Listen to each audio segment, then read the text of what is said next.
I want you to picture something for a moment. Picture yourself standing in the middle of a corridor so cold your breath fogs in front of your face.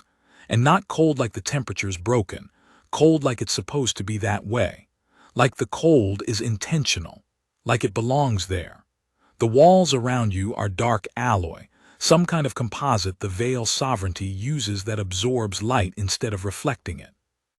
Overhead, the ceiling is vaulted and ribbed with deep violet bioluminescent strips that pulse slow and rhythmic like a heartbeat that isn't yours.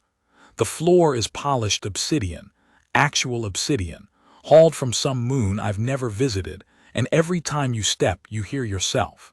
Your own footsteps. You're the loudest thing in the room, and every single soldier standing motionless along the corridor walls knows it. And there she is, standing at the far end with her back half turned to you. Her coat is black, structured shoulders, long hem, the collar folded back to show the silver underlining, and her hair is braided back but loose at the ends, floating slightly in the recycled air. She's holding a data tablet in one hand, not looking at anything in particular, and yet somehow every person in that corridor is oriented toward her, gravitationally, like she is the point around which the room is organized. I didn't know her name yet.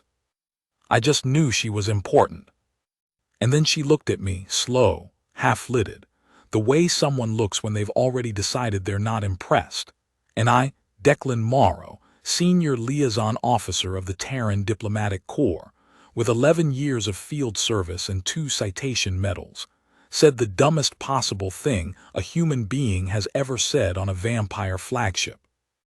I said, "So, are you the one they're making me marry, or is there a second princess somewhere?" And that is where this story begins. I need to back up. Not because I'm stalling, though I'm a little bit stalling, but because context actually matters here. You can't understand what happened in that corridor unless you understand how I got there. And how I got there is its own kind of disaster. I'd been stationed on Meridian Station for about 16 months before the Vale assignment landed on my desk. Meridian is a mid-beltway station, a trade hub, technically neutral, the kind of place where everybody passes through but nobody actually wants to be. It's gray and loud and smells like recycled atmosphere, and the food from the commissary is just barely on the correct side of edible. I'd processed 11 diplomatic exchanges, 3 border arbitrations, and 1 genuinely depressing livestock certification dispute between a Gorathi cattle rancher and a Terran agri-corporation, and I had started to feel like maybe this was just going to be my life. Paperwork, arbitration, gray food in a gray station. And then Commander Isadora Finch called me into her office on a Tuesday, a real Tuesday, not a ship cycle Tuesday, an actual 7-day-week Tuesday, and she slid a physical envelope across her desk. I looked at it. She said, "Pick it up, Morrow." I picked it up. Inside was a single sheet of embossed paper, not printed, not projected, actual paper, with the Vale Sovereignty seal in the upper corner. The seal is 3 overlapping circles with a central crest that looks like either a bat or a bird, depending on how you angle it. I'd seen the seal before on official correspondence, but never on actual paper. The Vale don't use paper. Paper is a Terran thing. That they'd sent physical paper meant someone over there had done their homework. The message was short. It read, "The Vale Sovereignty requests the presence of one qualified Terran liaison officer for direct diplomatic interface aboard the GCS Vale Throne, in advance of the Sector 9 boundary accords. Duration, undetermined. Clearance level, restricted. The officer assigned must hold fluency in standard Vale formal address, demonstrated aptitude for non-hostile engagement under pressure, and must not be afraid of the dark." That last line was real. I'm not joking. Must not be afraid of the dark. Commander Finch was watching me read. I set the paper down and said, "There are probably 30 people better suited for this than me." She said, "There are 17. But they all said no." I said, "They said no to a Vale flagship assignment." She said, "To that last requirement specifically. or to a combination of factors. Lieutenant Hara Solis declined on account of the dark. Captain Brennan Flatout refused when he heard the Veil Princess would be personally overseeing the interface. I said, "Which princess?" Finch said, "The older one, Valith Noctara, third in formal succession but effectively running Veil military operations. Age indeterminate by Terran standards. The sovereignty doesn't publish biological ages for the royal line. She has a reputation for, let's say, directness." I said, "Directness?" Finch said, "She sent back 3 previous liaison requests with single-word annotations. The first said insufficient. The second said disappointing. The third one just said no." I was quiet for a moment. Then I said, "And you're sending me?"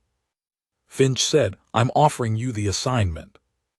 I said, "What's the difference?" She looked at me for a moment with an expression I couldn't quite read. Then she said, "You have the highest recorded score on adaptive social interaction in our entire Meridian cohort.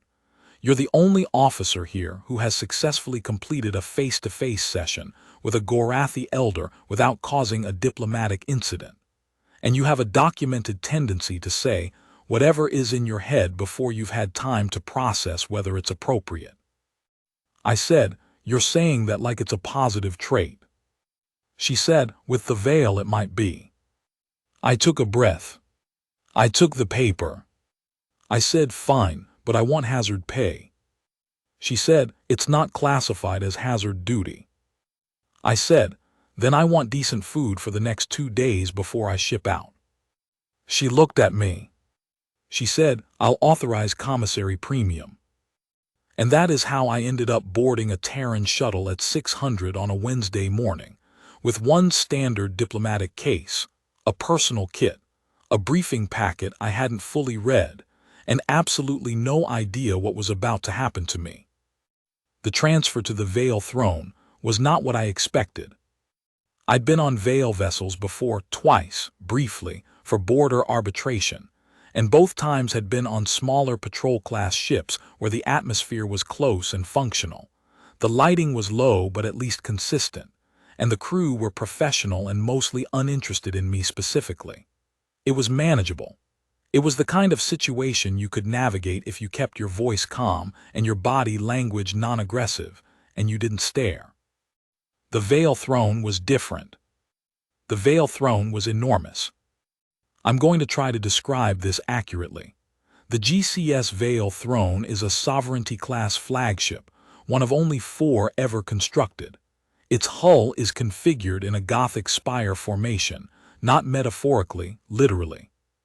The ship's upper architecture rises to elongated points, and the overall silhouette when you approach from the forward angle looks like a cathedral that was folded into itself, and then launched into space. The hull plating is a very dark charcoal black with silver inlaid running lines, navigation vanes, they call them, and they catch light and release it slowly, like breathing. At the bow, there's a figurehead built into the hull, a carved alloy figure of a woman with her arms extended and her face tipped toward the stars, 70 meters tall, and I know the measurements because I looked them up specifically because of how strange it felt to look at her. My shuttle bay approach was escorted by 2 Veil interceptors, small, blade-shaped ships that flanked me left and right and paced me for the last 40 minutes without varying their position by so much as a meter. The pilot next to me, a Terran contract flyer named Ortega who done this run before, said, "They do that to every Terran transport. It's not a threat display. It's an honor escort." I said, "What's the difference between an honor escort and a threat display?" Ortega said, "With the Veil, mostly just the angle." The bay doors opened, and we descended. Inside, the hangar bay was vast, high-ceilinged, ribbed with arching dark metal supports, the floor lit from below in that violet bioluminescent glow I'd later come to recognize as standard Veil interior design. There were no windows. There were instead large framed panels of something that looked like glass but behaved like slow water. The light moved through them in waves, and through them You could see the star field outside in the way you might see light through ice. Beautiful and cold and slightly wrong. The ground crew were Veil soldiers in dress formation, 12 of them, standing in 2 rows facing each other, their hands clasped behind their backs. Veil soldiers are tall. Not uniformly tall the way you might expect, individual heights vary, but they carry themselves with a vertical precision that makes them seem taller than they are. Their uniforms are dark with silver piping, and every single one of them had the same posture, spine straight, chin level, eyes forward. I stepped down from the shuttle ramp with my case. Nobody moved. I said hello. One of the 12, a young officer with a narrow face and very precise hair, stepped forward, brought his fist briefly to his chest, and said in Terran standard, "Liaison Officer Morrow, I am Sub-Commander Talith. You will be escorted to the interface corridor. Her Highness Vailith Noctara is expecting you." I said, "How is she, mood-wise?" There was a pause that was approximately 3 seconds longer than necessary. Talith said, "She is Princess Vailith Noctara." I took that as my answer. The walk through the Veil throne took 22 minutes. I know because I counted, trying to organize my thoughts. The ship is segmented into what the Veil call vaults, large internal divisions connected by corridor sections and intersecting by elevated transit rings. Each vault has a different ambient temperature. The outer transit corridors are cold, around 10 degrees Celsius, maybe slightly below. The administrative vault where we passed through a large central atrium was a little warmer. The diplomatic vault, where I was being taken, was cold again. Not uncomfortable for a human being with a proper coat, but deliberately cold in the way that reminds you that you are the guest here and the cold is not adjusted for you. The walls changed texture as we moved deeper. The outer corridors were smooth composite. Deeper in, the walls became paneled with dark material that had a subtle relief pattern, geometric, repeating, clearly intentional but not obviously decorative. I ran my fingers across one section and it was smooth, perfectly smooth, but the pattern was pressed in under the surface as though the wall itself had been grown around it. Talith noticed me touching the wall. He said, "That is Veil memorial script." I pulled my hand back. He said, "It is not prohibited to touch it. It is simply, it means something." I said, "What does it say?" He was quiet for a moment, and I thought he wasn't going to answer. Then he said, "It is the names of those who served on the first Throne flagship. It was destroyed in the Sector 6 collapse. The names were transferred to every ship that bore the designation afterward. There are 16,240 names in this corridor." I looked at the wall differently after that. We walked the rest of the way in silence. The interface corridor was where I first saw her. The doors opened, they didn't slide, they separated, splitting from the center with a soft pneumatic exhalation, the two halves drawing apart in a smooth arc, and the corridor beyond was longer than I expected. High-ceilinged. The floor, that obsidian floor I mentioned, glossy enough to show a faint reflection. Soldiers at intervals along both walls, standing at attention. And Vailith Noctara at the far end, half-turned, holding a tablet. I knew she was the princess because Talith stopped walking, and because every soldier in the corridor had shifted, not visibly, not dramatically, but I felt it, the way the attention in a room changes when a certain person enters, except she was already there and we were the ones entering. She didn't look at me right away. She was reading something on the tablet, or she was pretending to. Either one was possible. I'd read in the briefing, the parts I'd actually gotten to, that the Veil Royal line had a thing about attention as currency. Looking at someone directly was a choice. Looking away was also a choice. Nothing about the way they positioned their body was accidental. So I walked down the corridor toward her, and she kept reading. And I should have stopped maybe 10 meters away and waited. But here's the thing, and this is something I've explained to Commander Finch, to the review board, and now to this record, I have a problem with silence. Not an anxiety about it, not a pathological avoidance of it, just a genuine, deep-seated, apparently ineradicable tendency to fill quiet space with whatever is in my head. I've been told this by multiple people, on multiple occasions. I am aware of it. Awareness has not fixed it. So I walked the full length of the corridor, stopped about 5 meters from Valith Noctara, vampire princess of the sovereignty, third in line of formal succession, military commander of Sector 9 operations, and I said out loud in a room full of soldiers, "So, are you the one they're making me marry, or is there a second princess somewhere?" What happened next is the part I have replayed in my head at least 300 times. She did not move immediately. She finished what she was reading, or she made a performance of finishing what she was reading, and then she lowered the tablet slowly, and she turned to look at me fully for the first time. Valith Noctara is, I'm going to describe this as factually as I can, because I need this record to reflect actual observations, not impressions. She is tall for a Vale female, which means she was looking slightly down at me. Her features are angular, composed, the kind of face that photographs would call severe and presence makes interesting. Her eyes are a very pale silver gray with a defined dark ring at the iris, Vale biology, standard, and in the violet light of the corridor they caught the glow and held it, the way certain materials hold light and release it at their own pace. Her hair, braided back but free at the ends, was so dark it was nearly blue-black. The coat she wore had the Vale sovereignty crest at the chest, the overlapping circles, embossed in what I was fairly certain was actual silver. She looked at me. I looked at her. The corridor was completely silent. And then she said, in Terran standard that was better than mine, "The Terran diplomatic corps sent a human who makes marriage jokes." I said, "They sent me because everyone else said no." There was another pause. Then very quietly, not loudly, not for the room, just for me, she made a sound that was almost a laugh. Almost. It lasted maybe a quarter of a second, and then it was gone and her face was composed again. She said, "Your name is Morrow." I said, "Declan Morrow." "Yes." She said, "You've been briefed on the boundary accord negotiations." I said, "Partially."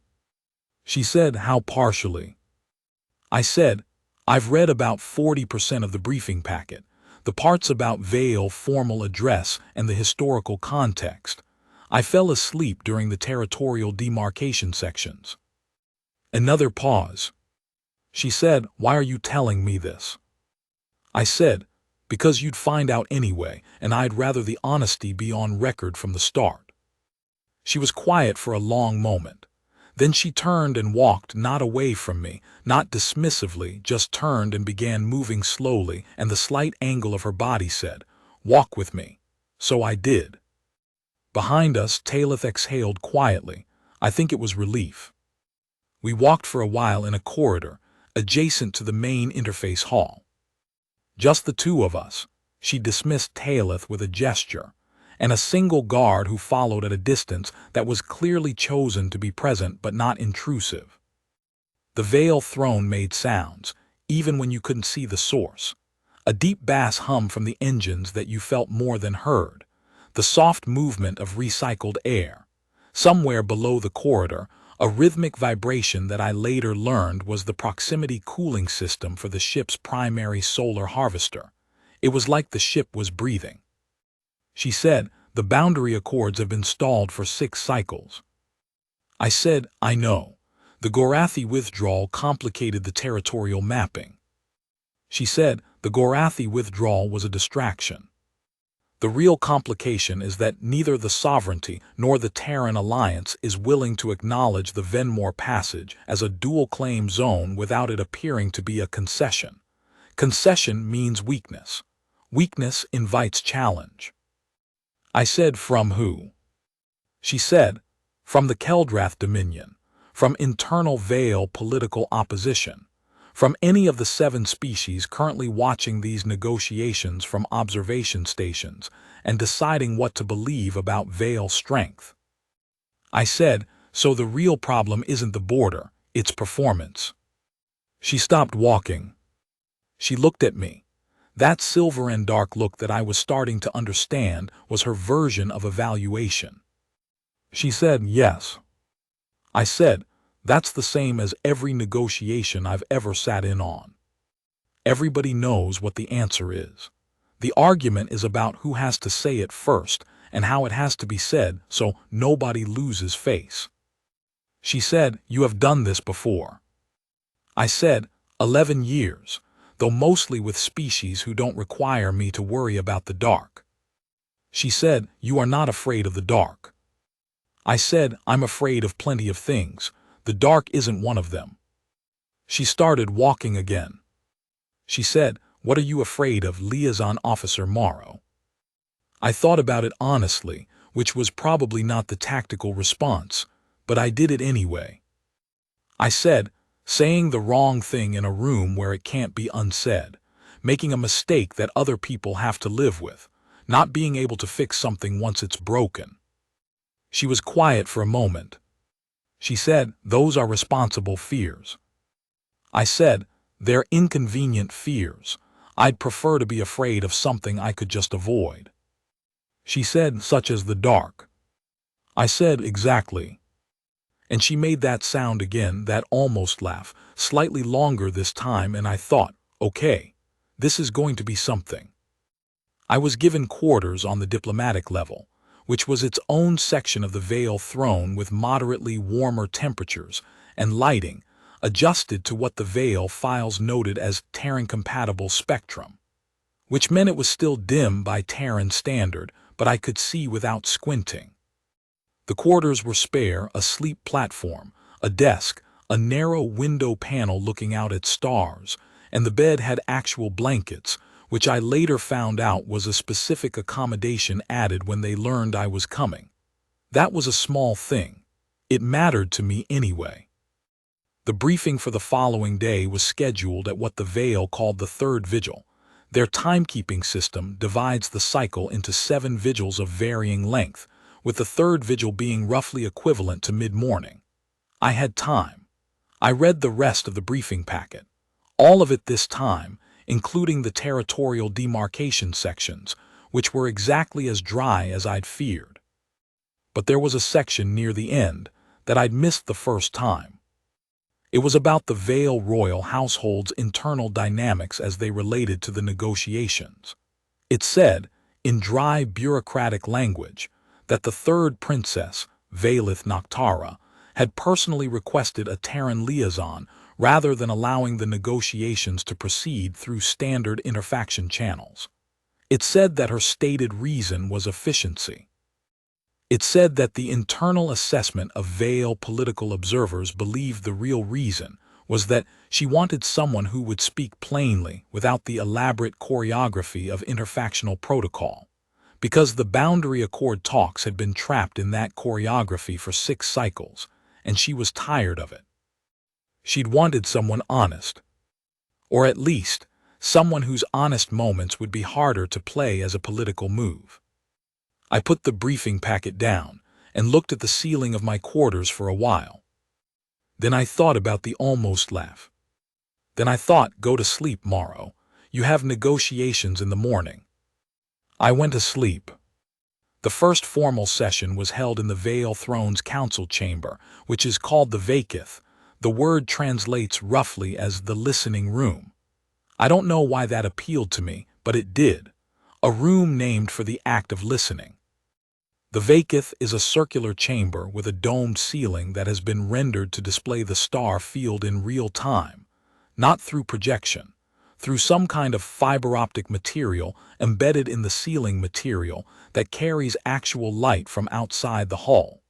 So you're sitting in a meeting under the actual current sky. I found this either inspiring or disorienting, depending on the moment. The table was long and dark and very old. I was told afterward it had been on every version of the Veil Throne flagship since the 3rd iteration, which meant it was older than some Terran nations.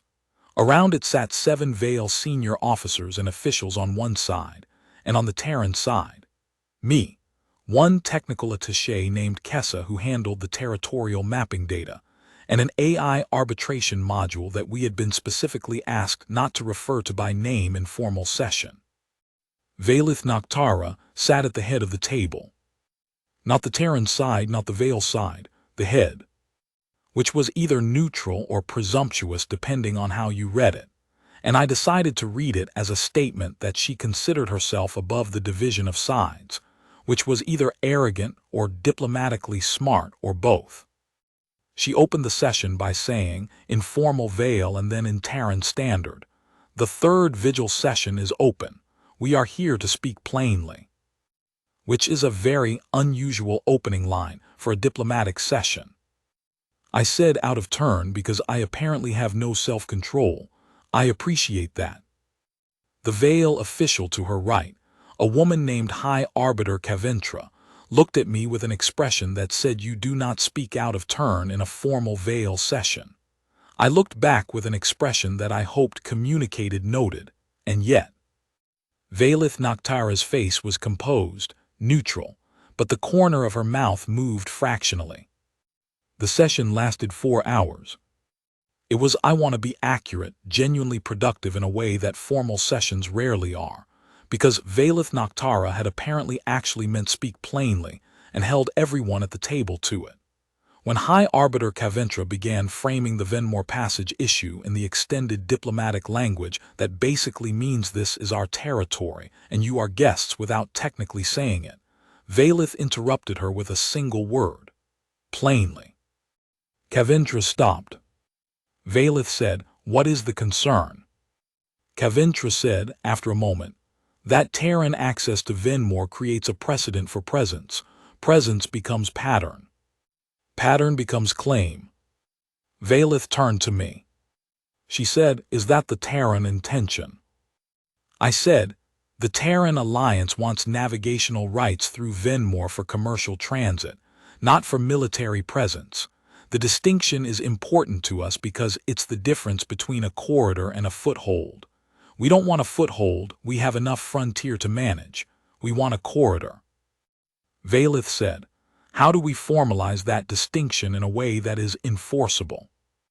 I said, "Transit logging, mandatory registry of all Terran vessels using the passage, and a Vale observer station at the Venmore approach, not a military checkpoint, an observer station with full data access to transit records." There was silence. Kessa, my attaché, was looking at me with an expression that said she was calculating whether this was sanctioned. Valith said, "That was not in your submitted proposal." I said, "It wasn't in mine, but it solves the precedent problem, doesn't it? You have visibility, you have records, you have a physical presence that establishes your observation rights without blocking ours." The Vale officials looked at each other. Valith looked at me for a long moment. She said, "We will review the parameters," which in diplomatic language means, "This is interesting, we will discuss it privately," which means this might work.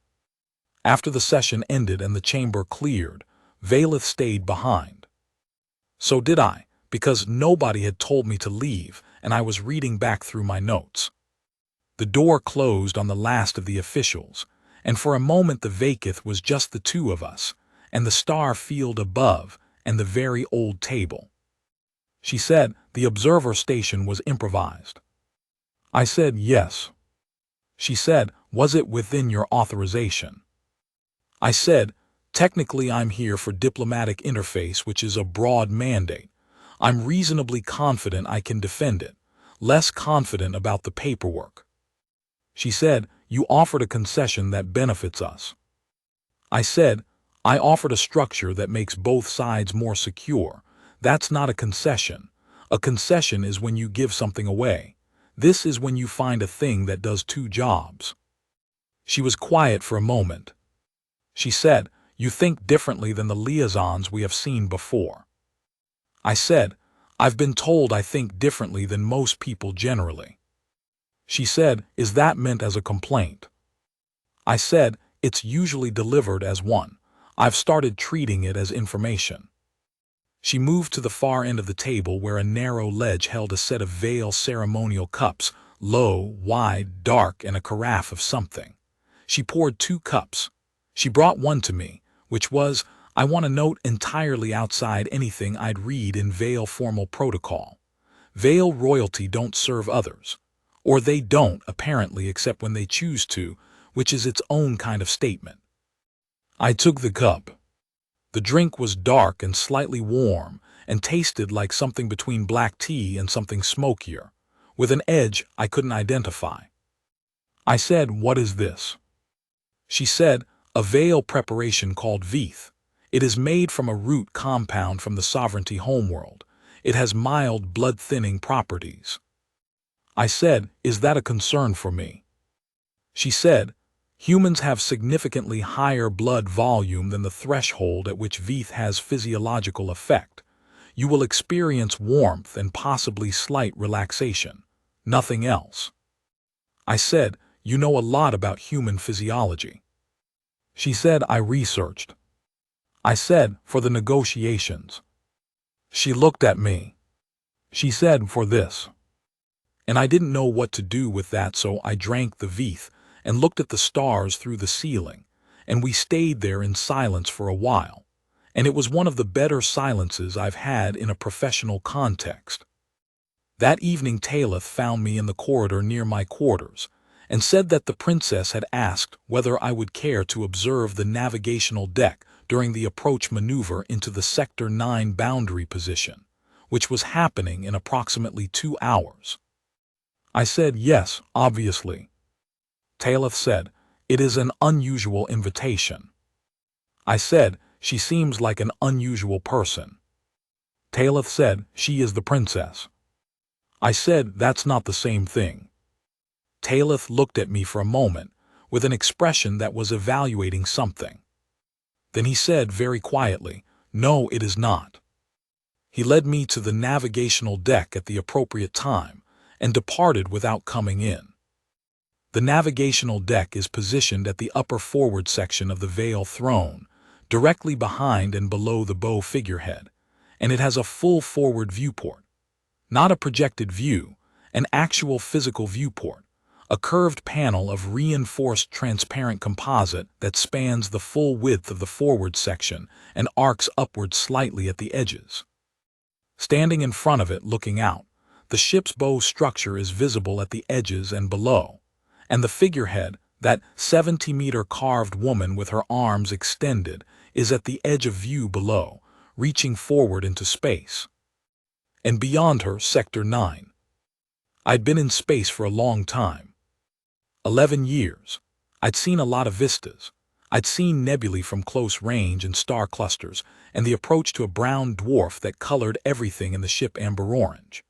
But the Sector 9 boundary at nightside approach, with the boundary marker stations lit in white gold at intervals along the demarcation line, and beyond them the Venmore Passage itself visible as a density difference in the star field, a slightly darker corridor between 2 arms of a stellar formation, was something else. Valith was already there when I came in, standing just slightly off-center looking out. I came to stand near her, not next to her, a respectful distance, and looked. After a long moment I said, "That's the passage." She said, "Yes." I said, "I can see why both sides want it." She said, "It is the most direct route between the inner system and the outer expansion zones. Whoever controls passage through it controls the speed of everything that matters." I said, "And whoever controls speed controls time, and whoever controls time," she said, "controls everything that depends on it." I said I was going to say controls the narrative, but yours is better. She was quiet for a moment, then she said, "You say things like that." I said, "Like what?" She said, "Yours is better, as if you are comparing and finding the other person correct." I said, "I am comparing." "And you were correct." She said, "People do not usually say that to me." I said, "People probably say a lot of things to you that they don't mean because of the coat and the title." She turned to look at me. I said, "The embossed crest, the coat, The standing at the head of the table, all of its signals agree with her. Most people are going to agree with you before they've checked whether you're right. She said, and you check. I said, every time. It's probably annoying. She said, it is unusual. I said, is unusual good or bad? She looked back at the viewport. She said, I have not decided yet. We stood there for a long time. The ship continued its approach. The navigational crew worked around us at their stations, with the practiced quiet of people accustomed to functioning alongside the princess, without making eye contact. At some point the proximity chime sounded, a low bell tone, indicating the approach phase shift. Valith said, we should return. The night cycle begins in 1 hour. The Veil Throne observes full night protocol, no transit in the corridors after the cycle begins without clearance. I said, like a curfew. She said, like respect for the dark. I said, right, because that's a Veil thing. She said, night is not an inconvenience to us. I said, what is it? She said, it is when things become true. I thought about that. I said, when things become true. Because in the dark there's no performance. She looked at me again, that measuring look. She said, yes. I said, I think I understand that. She said, you keep saying things that suggest you might. And then she walked, and I followed, and I spent the rest of that evening in my quarters not reading and not sleeping, thinking about corridors and borders and what things look like when they become true in the dark. The next 2 days of formal sessions were productive. Not perfectly productive. There were moments of tension, moments where the Veil officials and I reached the edge of what the protocol language would support and had to pull back and find a different angle. High Arbiter Kaventra and I developed a functional if not warm working relationship. She was precise. She was thorough. She never improvised, which meant she also never surprised anyone, which made her a useful counterbalance to my tendency to say things that surprised everyone including myself. The observer station framework became the structural basis for the Venmore access arrangement. Kessa built out the technical specifications. The Veil technical team verified the mapping coordinates. It was real progress. But I want to talk about what happened outside the sessions, because that's the part of this report that I suspect Commander Finch actually wants to read. Between sessions, Valith and I talked. Not always formally, not always with the shape of a diplomatic conversation. Sometimes it was just talking, walking the corridors of the Veil Throne, which she seemed to prefer as a context for conversation, maybe because movement allows a certain kind of honesty that sitting across a table doesn't. She showed me sections of the ship I hadn't been cleared to visit, the memorial corridor with the 16,000 names, the cultural archive vault where the Veil kept physical objects from the sovereignty's historical record, a small garden section where they grew a low-light plant native to the Veil homeworld that bioluminesced faintly blue-white, and filled the air with something that smelled like cold water, and something I couldn't name. She asked me questions, real ones, not diplomatic ones. Where had I grown up? A mid-belt colony station, one of the older ones. Did I have family, parents who'd retired to the agricultural sectors, one younger sister who was training as a pilot? What had made me choose the diplomatic corps? The honest answer being that I was good at reading rooms and bad at following orders I didn't understand, and diplomacy was one of the few fields where those two traits were more useful than not. She listened the way few people listen, without preparing her response, without indicating impatience, without the small tells that most people give when they're waiting for you to finish so they can talk. She just listened. And then she responded to what I'd actually said.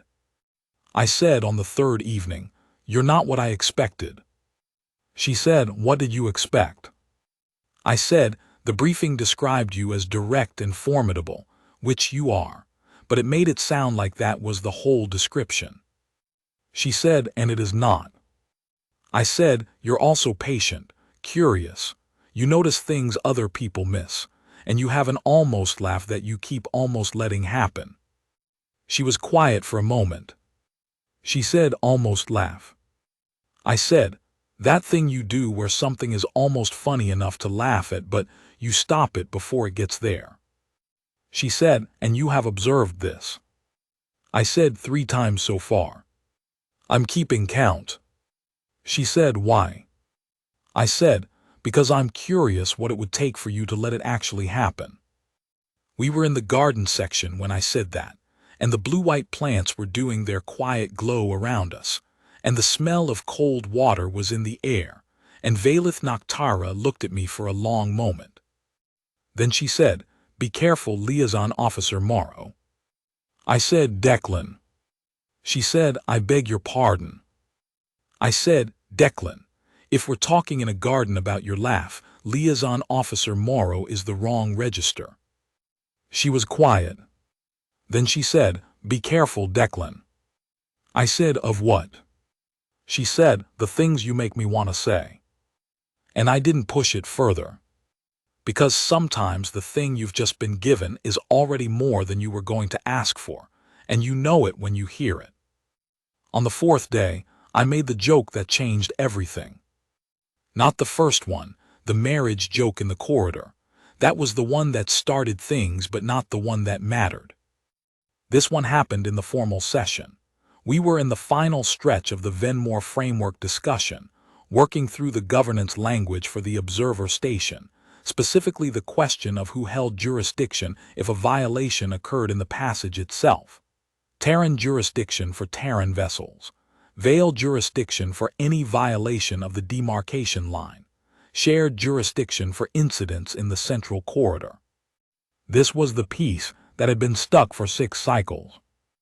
And I was sitting there looking at the language, and I could see why it was stuck. Because the word jurisdiction carried about 40 years of political weight on both sides, and nobody was willing to propose a shared jurisdiction framework without the other side going first. So I said, what if we don't call it jurisdiction? Everyone looked at me. I said, the word is the problem. Jurisdiction means ownership of outcome. What we actually want is accountability for process.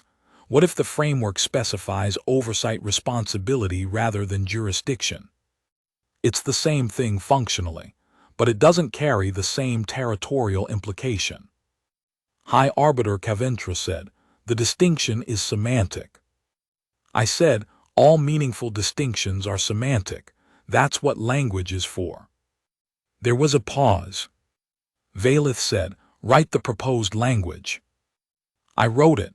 Kessa cleaned it up. The Vale legal attaché reviewed it. And that was the piece that had been missing. Oversight responsibility instead of jurisdiction. The same governance structure, the same accountability, the same enforceability, but framed in language that didn't require either side to say ours or yours. The session closed. The Vale officials departed with something that was, for Vale officials, a fairly animated version of cautious optimism. Caventra paused near me on her way out and said, you are strange for a Terran diplomat. I said, I get that a lot. She said, it is not an insult. And she left. Valith stayed. I stayed. The Vakith was ours again, the stars overhead, the old table between us. She said, you are very close to solving this. I said, we're very close, it's a wee situation. She said, you give credit generously. I said, I give credit accurately. She was looking at me with an expression that was different, not the evaluation look, not the composed, formal look, something quieter, something that costs something to show.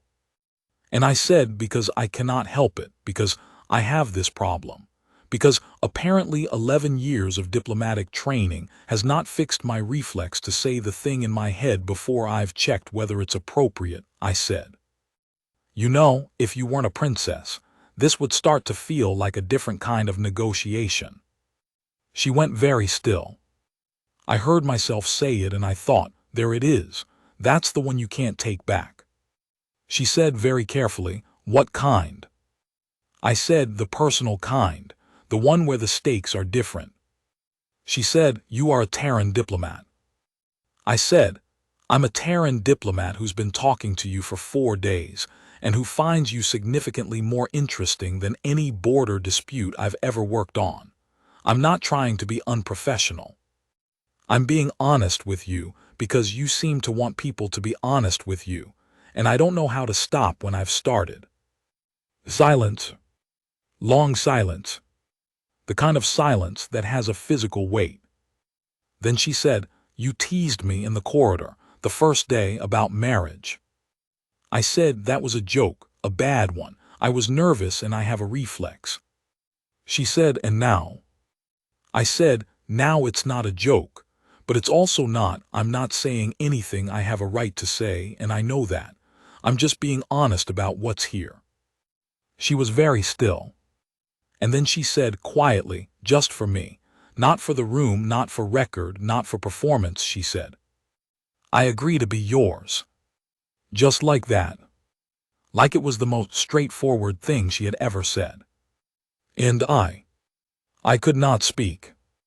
I, Declan Morrow, who had been filling silences with words for 11 years, who had never in my professional career been at a loss for a response, who had ad-libbed my way through Gorathi elder sessions and frontier arbitration disputes, and whatever the livestock certification thing was, I had nothing. I just looked at her. She looked back at me. And the corner of her mouth moved, and this time, for the first time, she actually let it happen. The laugh. Not loud, not long, just real, just there. Just her, in a room with the stars overhead and an old table between us and 16,000 names in the corridor outside, laughing quietly at the look on my face. She said, "You are speechless." I said, yes." She said, "The man who fills every silence." I said, "You knew that would happen." She said, "I thought it might." I said, "You planned that." She said, "I considered several responses and selected the most accurate one." I said, "The most accurate one." She said, "Yes." I said, "So you meant it." She looked at me, that pale silver look, that dark ring catching the violet light, the almost smile fully present now, slight and real and entirely hers. She said, "I meant it." And I looked at the stars for a moment, because I needed to look at something that wasn't her face, or I was going to do something genuinely unprofessional. Then I said, "There are about 40 different ways this complicates the negotiations." She said, 43. "I have already thought through them." I said, "Of course you have." She said, "The most straightforward resolution is to complete the boundary accord framework successfully, which removes the professional conflict." I said, "And then?" She said, "And then we will see what is true in the dark." I thought about that. Everything she'd said about the dark night is when things become true. I said, "That's either the most romantic thing anyone has ever said to me, or a very sophisticated way to say, 'Let's talk later.'" She said, "Both." I said, "Both." She said, "Both." I need to pause here in this account, for the sake of the record, to say that nothing further occurred on the Veil throne that would require professional disclosure. The remainder of the mission was conducted with full professional integrity. The boundary accord framework was completed. The oversight responsibility language was adopted. The Venmore Passage arrangement was ratified at the preliminary level, pending formal alliance review. I departed the Veil throne on the 7th day. Veilith was at the hangar bay when I left. She was not there officially. There was no formal departure ceremony for a liaison officer. That's not a thing. She was there because she was there, which is the kind of statement a princess can make without it requiring a reason. She said, "The framework will hold." I said, "I think it will." She said, "You will return for the ratification session." It wasn't a question. I said, "If they send me." She said, "I will request you specifically." I said, "You're going to get a better liaison officer." She said, I am going to request you specifically.